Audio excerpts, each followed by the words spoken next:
Damn, is this thing on? Alright.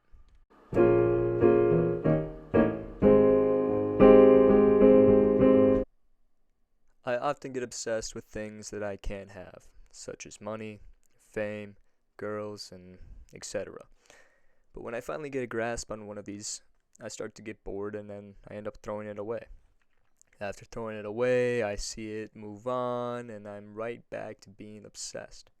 Now, why is this? What force is gravitating me towards this item that I got bored with within the first week of owning it? This is a question I've asked myself time after time, and yet I haven't been able to find a congruent answer until now. The answer to my question is the love of the chase. The overwhelming feeling of not being able to control an aspect of my life drives my every single day desire. I want you to imagine this. You spot a woman in the crowd, get her Snapchat, you get to know her, and you guys eventually start dating. What comes next? Well, for me, there's a couple of options. You either stay with her and potentially lose out on finding someone better, or you break your heart because you're bored and life becomes too repetitive.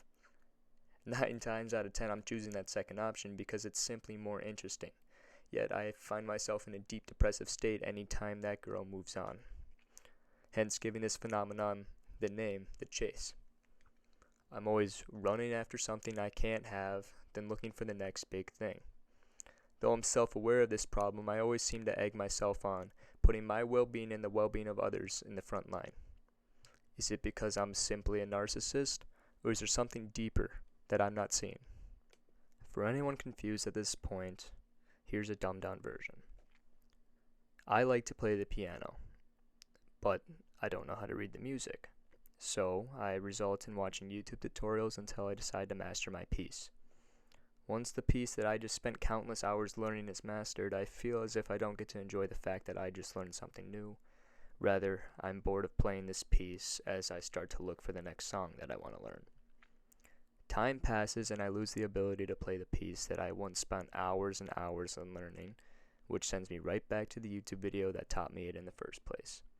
Wasting valuable time, all because I just couldn't appreciate the fact that I finally knew how to play it. Now, I know I've been talking about women and the pianos as examples, but this affects me in every single part of my life. This is an issue that I cannot seem to resolve no matter how hard I end up trying to, which leads me into the scariest part of this entire problem.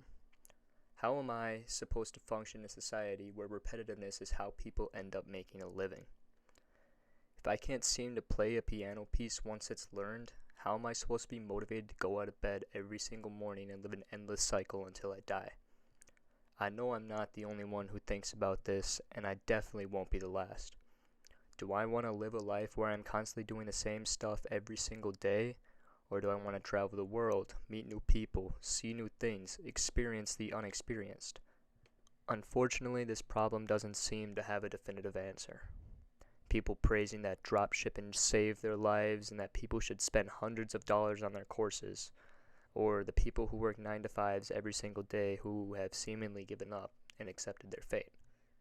This is just how the world works, and though it sucks, there isn't much we can do about it.